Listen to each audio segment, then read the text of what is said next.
Hello students, હું છું તમારી સાથે હર્ષ બારસે. અમારી ચેનલમાં તમારું સ્વાગત છે. ધોરણ 11ની અંદર સપ્લિમેન્ટરી રીડિંગ જેનું નામ છે ફ્લેમિંગો. એની આજે આપણે ભણવાની છે રીડ નંબર 9 જેનું નામ છે how much land does a man need. એક માણસ જે છે, ડઝ અ મેન એટલે એક માણસ, નીડ એટલે જરૂર હોવી, લેન્ડ એટલે જમીન, હાઉ મચ એટલે કેટલી. એક માણસને કેટલી જમીન જોઈએ આખરે જીવવા માટે અથવા તો મરી જવા પછી? કેટલી જમીન જોઈએ એક માણસને? ઘણા લોકોની પાસે એટલી બધી પ્રોપર્ટી તો હજી એમ થાય કે હજી 1 કરોડ હોય તો 5 કરોડ, પછી એમ થાય 500 કરોડ, પછી એમ થાય 1000 કરોડ, 2000 કરોડ, 5000 કરોડ. દુનિયાના સૌથી શ્રીમંત આની રેસમાં જ હોય છે બધા. એક સમય એવો હોય છે કે જ્યારે હાથમાં 100 રૂપિયાનો નોટ આવે ત્યારે આપણે ખુશ થઈ જતા હોય, અને એક સમય એવો પણ હોય છે ઘણા લોકોનો આજની તારીખે જેને રોજની જેની સંપત્તિમાં કરોડો રૂપિયાનો વધારો થતો હોય છતાં એને ખુશી ના હોય. તો આ લિયો ટોલ્સ્ટોય છે, લિયો ટોલ્સ્ટોય જે એક રશિયન લેખક હતા, એનું નામ છે લિયો ટોલ્સ્ટોય. એની વાર્તાઓ બહુ જોરદાર હોય છે, નાની ટચુકડી એવી હોય પણ એવો મસ્ત મેસેજ આપી જાય કે મજા આવી જાય, અને એકદમ આસાન ભાષામાં એણે લખેલી હોય, વિશ્વભરમાં કોઈ પણ વાંચી શકે ઇંગ્લિશમાં એવી રીતે. તો બીજા બધા પાઠ કરતાં આનું જે ઇંગ્લિશ છે ને એકદમ સરળ હશે અને આપણે સમજી જઈશું એવું ઇંગ્લિશ એકદમ હોય, એનું લખવાની સ્ટાઇલ જ એવી. એને જ સાચો લેખક કહેવાય કે જે બીજાને કેમ ગળે ઉતારવું એ લખી નાખે, બાકી અઘરા વર્ડ લખી મગજને ઉપર હથોડા મારે એવું નહીં. તો લિયો ટોલ્સ્ટોયની આ સ્ટોરી છે, રશિયાની સ્ટોરી છે, એટલે નામ પણ એવું છે આની અંદર. આ ચેનલને આટલી બધી લાઈક કરજો, નીચે કોમેન્ટ કરજો, બધા સાથે શેર કરી દેજો, બેલમાં ટીન વગાડી દેજો. જો શું નામ છે અહીંયા? પેહોમ છે ને, પેહોમ નામ છે, પેહોમ. Pahom was the owner એટલે કે માલિક હોવું, ઓનર એટલે માલિક, of a big stretch of fertile land in Russia. રશિયાની અંદર ફર્ટાઇલ એટલે કે ફળદ્રુપ જમીન, બિગ સ્ટ્રેચ એટલે કે લાંબી મોટી બધી ફેલાયેલો આખો, આપણે જેને કહીએ ને એક જમીનનો ટુકડો, જમીનનો કટકો, વીઘા, એકર, હા એવી રીતે જમીન, બહુ મોટી જમીનનો એ પોતે ઓનર એટલે કે માલિક હતો રશિયાની અંદર. પાછી જમીન કેવી? ફર્ટાઇલ, ફળદ્રુપ જમીનનો માલિક હતો. કોણ? પેહોમ. He cultivated the land, જમીનને એણે ખેડી એટલે કે એમાં ખેતી કરતો હોય, અને got good crops, અને સારામાં સારું ઉત્પાદન મેળવતો. ક્રોપ્સ એટલે એક તો સારું ઉત્પાદન, સારો પાક મેળવો, એમાંથી જે ઉગે એ બધી વસ્તુ મેળવી એને ક્રોપ કહેવાય. તો સારામાં સારી ફર્ટાઇલ ફળદ્રુપ જમીનનો પોતે માલિક હતો, અને સારામાં સારો પાક એમાંથી ઉતારતો હોય એને ખેડીને એમાં વાવીને બધું. Though he was rich, ધો એટલે તેમ છતાં, આપણને ખબર છે આ કોન્ટ્રાસ્ટ વાક્ય રચના કહેવાય. Though he was rich, he was not satisfied. એ આટલો બધો પૈસાદાર હોવા છતાં એ સેટિસ્ફાઈડ એટલે કે એને સંતોષ નહોતો સાલાને. એને હજી એમ હતું કે હજી મારી પાસે કેટલી જમીન આવી જાય, શાંતિ નહોતી એને. હી વોન્ટેડ મોર લેન્ડ, એને વધારે વોન્ટેડ એટલે જોઈએ, ઈચ્છવું, એ વધારે જમીન એને જોઈતી હતી, વધારે જમીન હજી એની પાસે આવે એવું એ ઈચ્છતો હતો. શું થયું પછી? વન્સ પેહોમ મેટ અ લેન્ડ બ્રોકર. લેન્ડ બ્રોકર એટલે જમીન મકાનના જે દલાલ હોય ને, કોઈ જમીન બધી એને ખબર હોય ક્યાં વેચાવશે અને કોણ ખરીદનાર હશે, પછી એને લઈ જાય કે આ જમીન વેચાઈ જાય તો એને અમુક રકમ મળે, તો એવો દલાલ, બ્રોકર કહેવાય છે ને.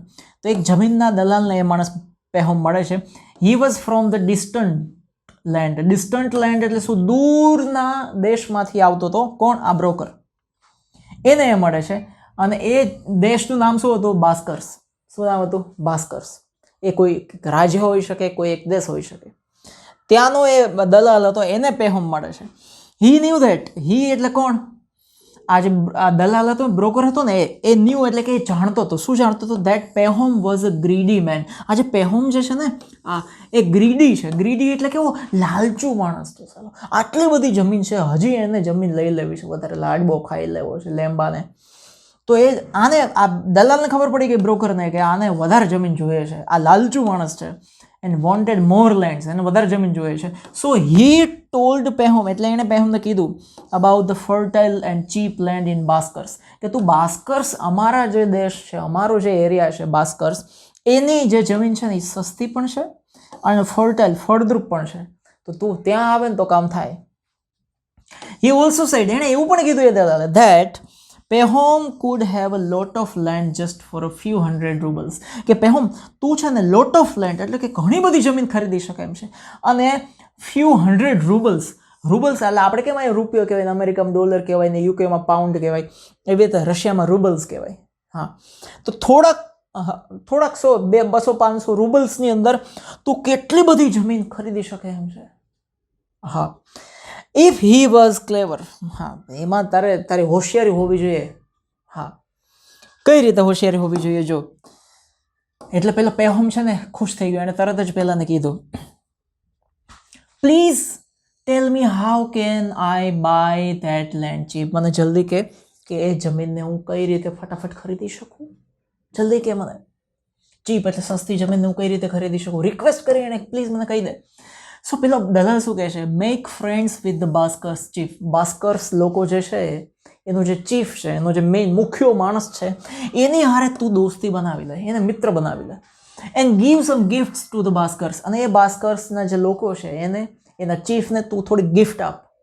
હા, કોઈની પાસે કામ કઢાવવું હોય ને એટલે આ એક કળા છે કે એને કંઈક આપવું હોય, એને કંઈક ગિફ્ટ આપવી.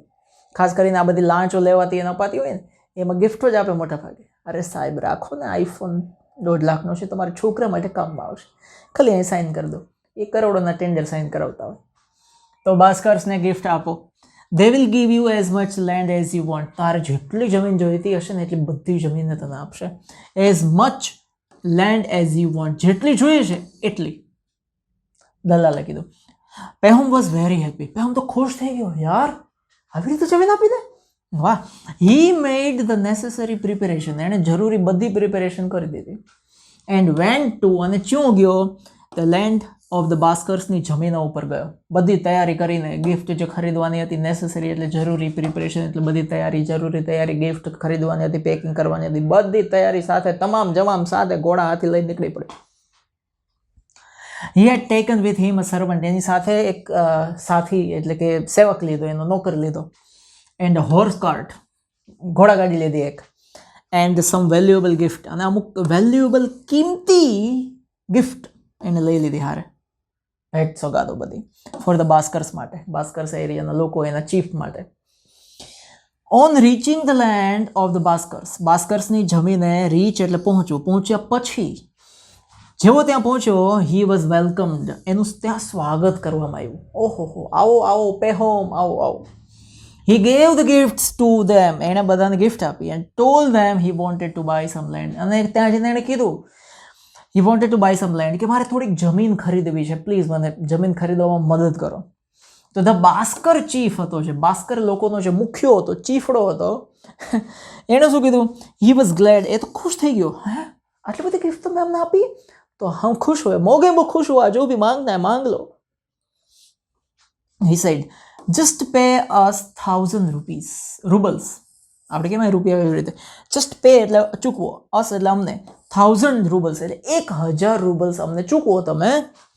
એન્ડ ટેક ધ લેન્ડ, અને જમીન લઈ જાઓ, તમારી જમીન, બસ જાઓ.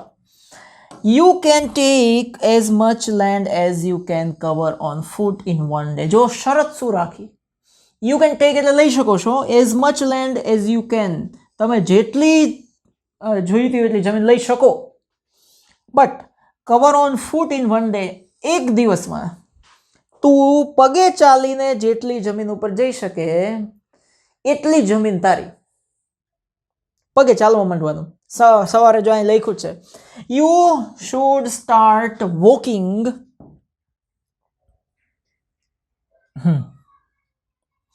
યુ શુડ સ્ટાર્ટ વોકિંગ, તારે ચાલવાનું શરૂ કરી દેવાનું. એટ સનરાઈઝ, સનરાઈઝ એટલે સૂર્યોદય, સૂર્ય ઉગે એટલે તારે હાલવા માંડવાનું ભાઈ. એન્ડ યુ મસ્ટ રિટર્ન, અને પાછું આવી જવાનું બિફોર સનસેટ, સૂર્યોદય, સૂર્ય અસ્ત થતા પહેલા. સનસેટ એટલે સૂર્ય ઉગે ત્યારથી ચાલવાનું શરૂ કરવાનું. સૂર્ય આથમી જાય ત્યારે પાછું જ્યાંથી તે ચાલવાનું શરૂ કર્યું છે ત્યાં પાછું આવી જવાનું. એટલી આખો રાઉન્ડ ટુકડો જમીનનો તારો. If you can't return before sunset, સૂર્ય અસ્ત થઈ જાય, સૂર્ય આથમી જાય એ પહેલાં જો તું પાછો રિટર્ન ન આવી શકે, યુ લૂઝ યોર મની, તો તું અમને જે 1,000 રૂબલ આપે છે એ પૈસા પછી તારે ભૂલી જવાના. તો તું ગયો, જમીન એ નહીં, પૈસા એ નહીં, એમને માલતો થઈ જાય છે તારા ઘરે. ફેહોમ એગ્રીડ એટલે સહમત થઈ ગયો, કોઈ વાંધો નથી, જલસા. It was not a bad bargain after all. Bargain એટલે શું કે લેતી દેતી એક પ્રકારનો વ્યવહાર, એક પ્રકારની ડીલિંગ કહેવાય ને, એને બાર્ગેન કહેવાય. આપણે કેમ કોઈને કહીએ કે ભાઈ આનું શું છે, તો એમ કે 50 રૂપિયા થોડા હોય, 100 રૂપિયા. એ જે આપણે ધડ કરીએ ને એને બાર્ગેનિંગ જ કહેવાય. પણ અહીંયા ડીલ શબ્દ છે કે આ કંઈ ખોટું નહોતું એમ, કે મેં મારી શરત ને એની શરત પ્રમાણે આ કંઈ ખોટું નહોતું. ઇટ વોઝ ડિસાઇડેડ, એવું નક્કી કરવામાં આવ્યું that Pahom would have his land the next day, કે પેહોમ નેક્સ્ટ ડે એટલે કે આવતીકાલે એની જમીનમાં આપવા નીકળી પડશે. એક નાઇટ, રાત્રે પેહોમ સૂતો હતો, went to bed, he had a terrible dream. એને એક ભયંકર, ટેરિબલ એટલે કે ભયંકર સપનું આવ્યું, ભયંકર, અતિશય ભયંકર. ભૂતળાને એવું દેખાણું હશે. જો he saw the fearful faces laughing at him in the dream. સપનામાં ભયંકર એવા ચહેરા હોય એની સામે હસતા હતા. હી વોક અપ, ઉઠી ગયો અચાનક, પરસેવો વળી ગયો હશે, સુઈ જતું રહ્યું હશે, પણ અહીંયા કંઈ લખ્યું નથી. એન્ડ સો દેટ, જોયું તો ઇટ વોઝ ઓલમોસ્ટ મોર્નિંગ, સવાર પડી જ ગયું હતું એમ સમજો તમે, ઓલમોસ્ટ મોર્નિંગ, એ સૂર્ય નીકળવાનો જ બાકી હતો.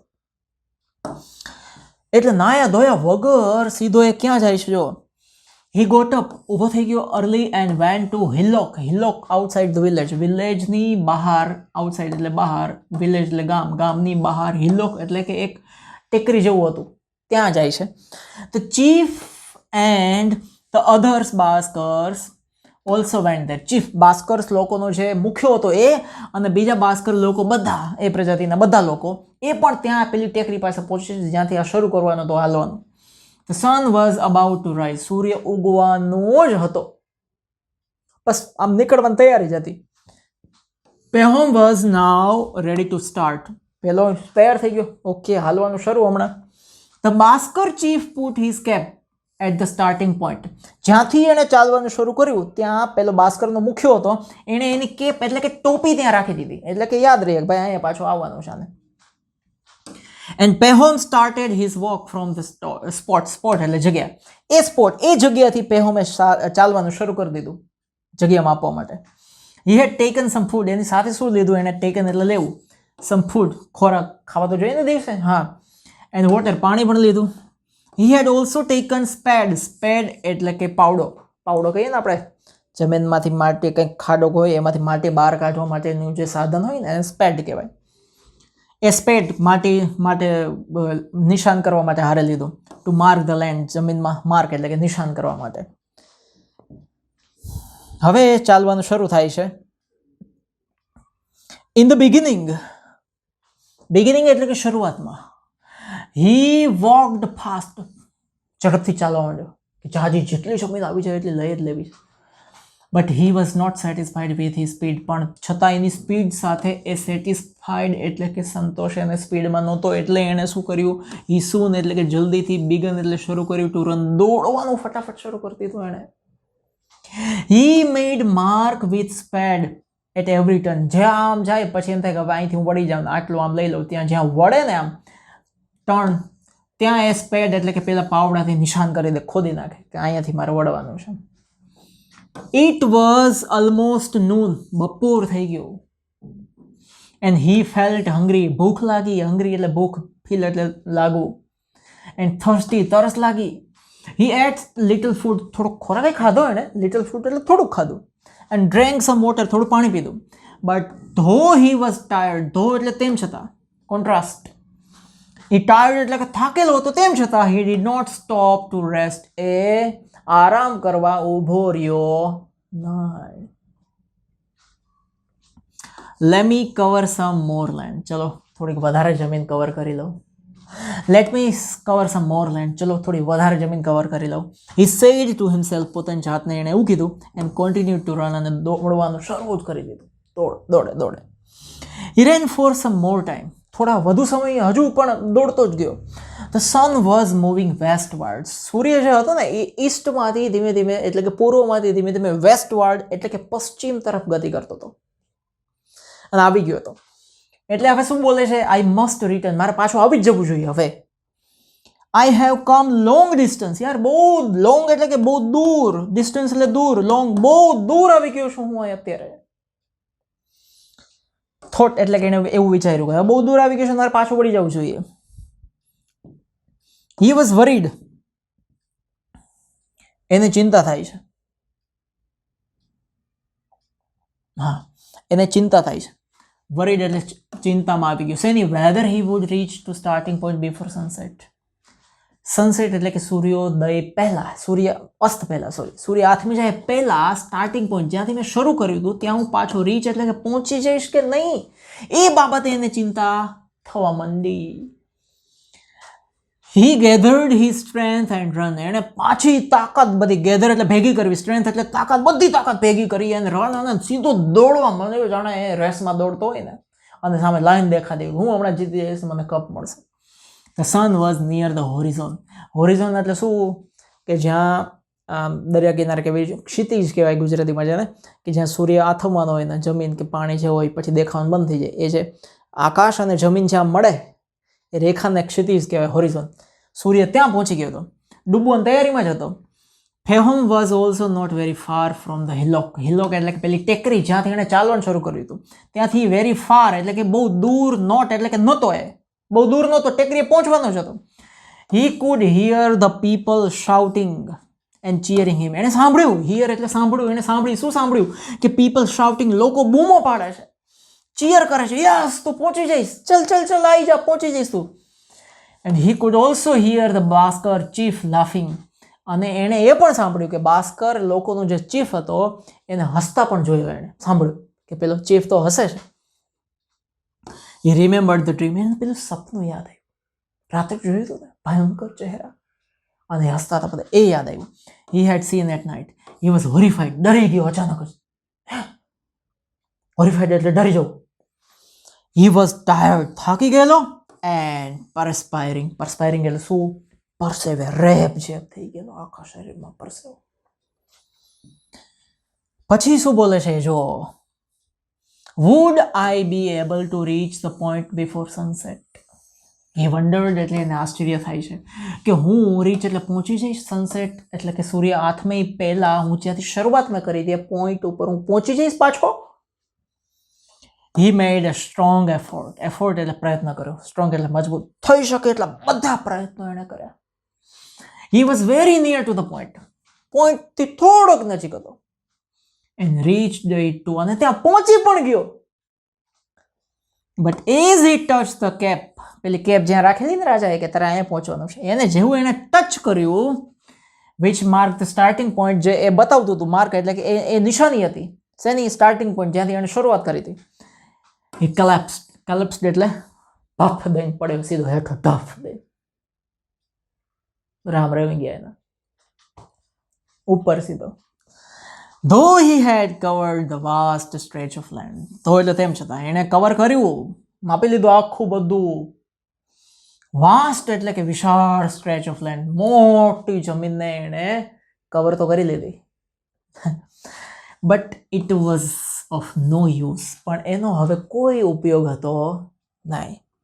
હી needed land no more than the size of his body. એને હવે એટલી જ જમીનની જરૂર હતી કે જેટલી એની સાઇઝ ઓફ બોડી છે, એના શરીરની જેટલી સાઇઝ છે એટલી જ જમીન એની જરૂર હતી, એનાથી વધારે જરાય નહીં. શું કામે? માણસ ગુજરી ગયો, હવે એને દફનાવાનો છે. આટલી જમીન એને માપી લીધી, આટલી પ્રોપર્ટી એને હસ્તગત કરી લીધી, પણ પોતે તો મરી જ ગયો ને. એટલે એવું કહેવાય છે કે માણસ પોતાનું શરીર ખર્ચીને એટલે કે તબિયતનું ધ્યાન ન રાખીને ઢગલાબંધ રૂપિયા કમાય છે, અને પછી એ બધા જ ઢગલાબંધ રૂપિયા તબિયત સાચવવામાં હોસ્પિટલોમાં ખર્ચી નાખે છે. સો પૈસા પૈસા પૈસા પૈસા કરનારા લોકો સંબંધ નથી નિભાવી શકતા, સંતોષ નથી મેળવી શકતા, શાંતિ નથી મેળવી શકતા. પણ જેણે સંબંધો સાચવ્યા છે, મિત્રો સાચવ્યા છે, લાગણીઓ સાચવી છે, પ્રેમ સાચવ્યો છે, શાંતિ એને મળશે જે ભગવાનના શરણે છે. જેને અસંતોષ એને જ હોય, જેને વધારે નથી જોઈતું, બસ બસ બહુ થઈ ગયું બાપા, બહુ થઈ ગયું, બસ એને સંતોષ છે. સો આ ટાઇટલ એ જ હતું ને, જો how much land does man need. એક માણસની જમીન કેટલી જોઈએ, પણ શેના માટે? અંતે કબરમાં સુવા માટે. બસ આટલી જ. એનો શરીરનું જેટલી સાઇઝ છે ને એટલી જ. સો ઘણું બધું આમાંથી શીખવા મળે છે આપણને.